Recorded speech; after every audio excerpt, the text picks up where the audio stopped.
नमस्कार पालक आणि विद्यार्थी, मी आज तुमच्याबरोबर ऑलिम्पियाड एक्झामचं बुक शेअर करणार आहे। माझा मुलगा सिल्वर झोनच्या ऑलिम्पियाड एक्झामला बसलेला आहे। सो मी त्याच्यासाठी जे बुक रेफर करते आहे ते मी आज तुम्हाला दाखवणार आहे। तर त्याने मॅथ्स सब्जेक्ट घेतलेला आहे, तर मी तुम्हाला पूर्ण बुक दाखवणार आहे। बुक खूप छान आहे, तुम्ही घेऊ शकता। जर तुम्ही सिल्वर झोन ऑलिम्पियाड एक्झामला जर तुमच्या मुलाला बसवत असाल तर हे बुक छान आहे आणि खूप प्रत्येक टॉपिक छान एक्सप्लेन केलेला आहे बुकमध्ये आणि त्याच्यावर क्वेश्चन आन्सर आहे विथ तुम्हाला त्याचे आन्सर बॅक साइडला दिलेले आहेत। चला तर मग आता आपण बुक पाहूया, त्याच्यात काय काय टॉपिक कसे कव्हर केले आहेत ते पाहूया।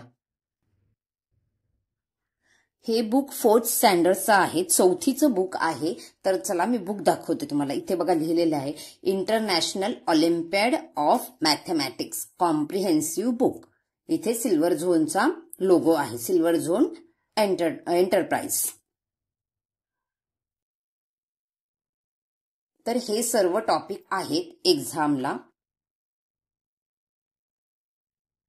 फर्स्ट टॉपिक आहे नंबर सेन्स अँड न्यूमरेशन, म्हणजे नंबर्सच्या रिलेटेड हा चॅप्टर असणार आहे। त्याच्यामध्ये म्हणजेच तुम्हाला ones, units place, tens place वगैरे तुम्हाला इंडियन ह्याच्यामध्ये आणि इंटरनॅशनल मध्ये कसे लिहिले जातात त्याबद्दल हा पूर्ण टॉपिक असणार आहे आणि त्याच्यावरच तुम्हाला क्वेश्चन आन्सर ही असणार आहेत। ह्याच्यातले जे क्वेश्चन त्याला येत आहेत वेदांतला ते त्यांनी बऱ्यापैकी सॉल्व्ह केलेले आहेत। जे जमतायत ते, जे नाही जमत ते मी त्याला एक्सप्लेन करेल नंतर। तर खूप सारे छान बुक आहे, छानपणे व्यवस्थित एक्सप्लेन केलेला आहे। फक्त ऑलिम्पियाड मध्ये काय असतं की तुमचं रेग्युलर जे स्कूलमध्ये जे मॅथ्स असतं त्याचे नंबर हे छोटे असतात आणि ऑलिम्पियाड मध्ये तुम्हाला नंबर्स खूप मोठे मोठे डिजिट मध्ये नंबर असतात, तर मुलांना तेवढं जमलं पाहिजे करायला।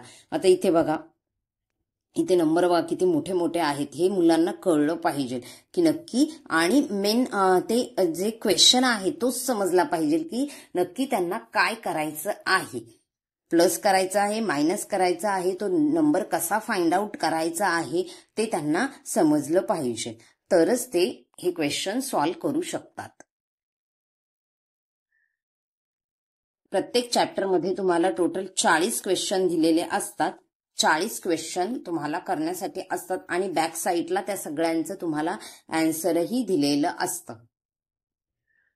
दुसरा टॉपिक आहे रोमन नंबर्स, म्हणजे तुमच्या रोमन न्यूमरल्स। सेकंड टॉपिक आहे रोमन न्यूमरल्स। तर तुमच्या स्कूलमध्ये जे टॉपिक आहेत तेच असतात, ह्याच्यामध्ये थोडंफार चेंजेस असतं रोमन न्यूमरल्स।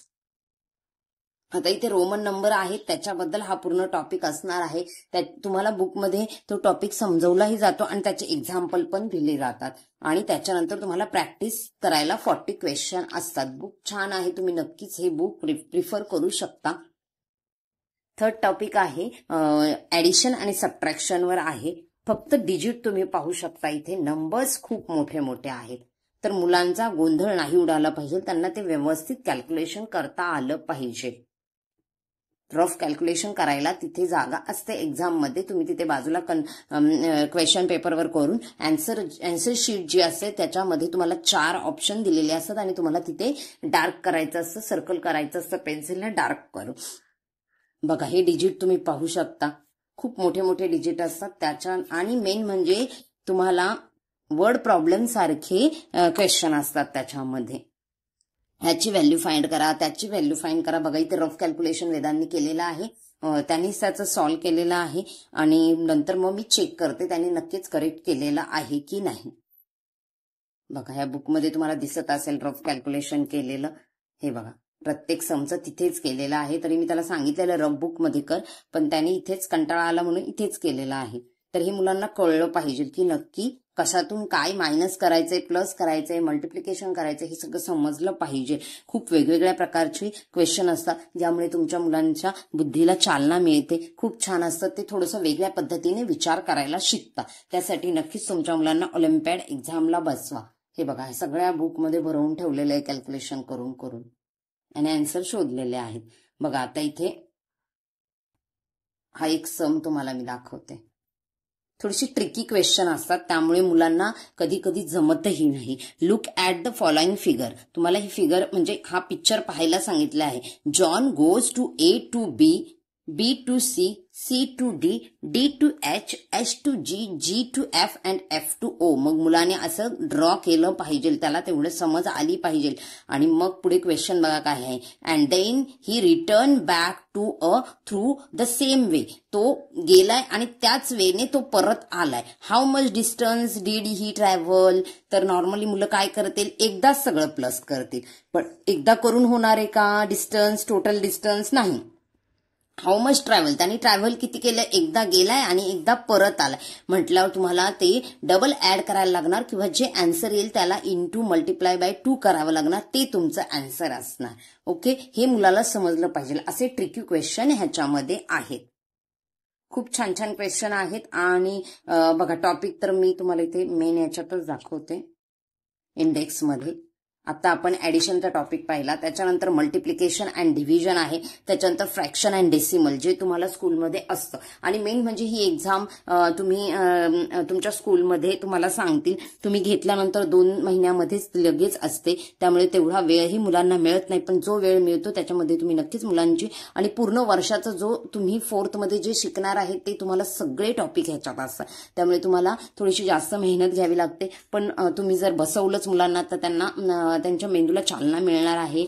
भलेही त्यांना मार्क्स कितीही मिळो, पण त्यांना समजतात की कशा एक्झाम असतात, आपण त्यात कसं पार्टिसिपेट केल्यावर आपल्याला कितपत आपण करू शकतो, कोणत्या, आणि नंतर जेव्हा रिझल्ट येतो तेव्हा तुमचं मूल कोणत्या टॉपिकमध्ये कमी मार्क्स मिळाले वगैरे सगळं तुम्हाला काही सर्टिफिकेट बरोबर ते दिलेलं असतं. त्यामुळे तुम्हाला कोणत्या टॉपिकमध्ये जास्त मेहनत घ्यायची गरज आहे ते वगैरे सगळं एक्सप्लेन केलेलं असतं. बघा, नंतर फ्रॅक्शन डेसिमल झाल्यावर युनिटरी मेथड आहे. त्याच्यानंतर मनीवर तुम्हाला मनी टॉपिकवर तुम्हाला क्वेश्चन असणार आहे. सगळ्या प्रत्येक टॉपिकवर तुमच्या मुलाला क्वेश्चन येणार आहे. जिओमॅट्रिकल शेप, तिथं काही ऑप्शन असं तुम्हाला 3 क्वेश्चन दिलेत आणि त्यातले 2 करा असं नाही आहे, तुम्हाला सगळंच करायचं असतं.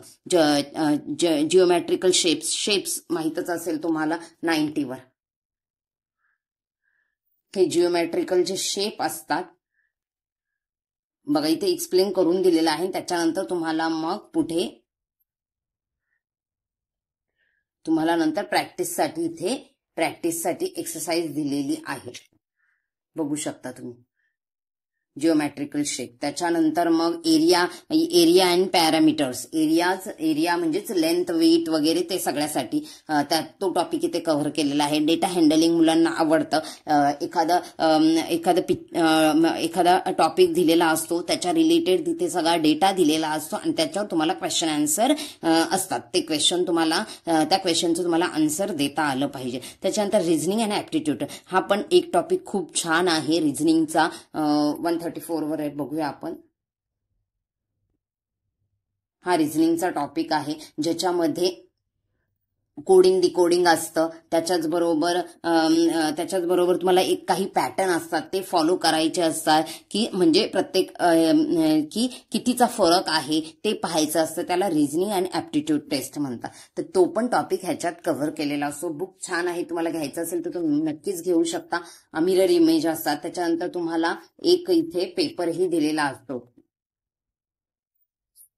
मिरर इमेज वगैरे. आणि हे सगळं रिझनिंग करायला मुलांना आवडतं, पण थोडं डोकं चालवावं लागतं रिझनिंग मध्ये. त्याच्यानंतर इथे तुम्हाला मॉडेल टेस्ट पेपर इथे दिलेला आहे, तुम्ही पाहू शकता इथे. तोही तुम्ही मुलांकडून सॉल्व्ह करून घेऊ शकता. बुक छान आहे, तुम्हाला ऑर्डर करायचं असेल तर ऑनलाईनही मिळेल. मी जवळच्या बुक शॉपमधून घेतलेलं आहे. स्कूलचे बुक्स जिथे मिळतात तिथे मला मिळालं, तिथून घेतलंय. आणि तुम्ही ऑनलाईनही बुक घेऊ शकता. छान आहे, 4th स्टँडर्डचं बुक आहे. व्हिडिओ आवडला असेल तर चॅनलला नक्कीच लाईक, शेअर, सबस्क्राईब करा. व्हिडिओ पाहिल्याबद्दल धन्यवाद.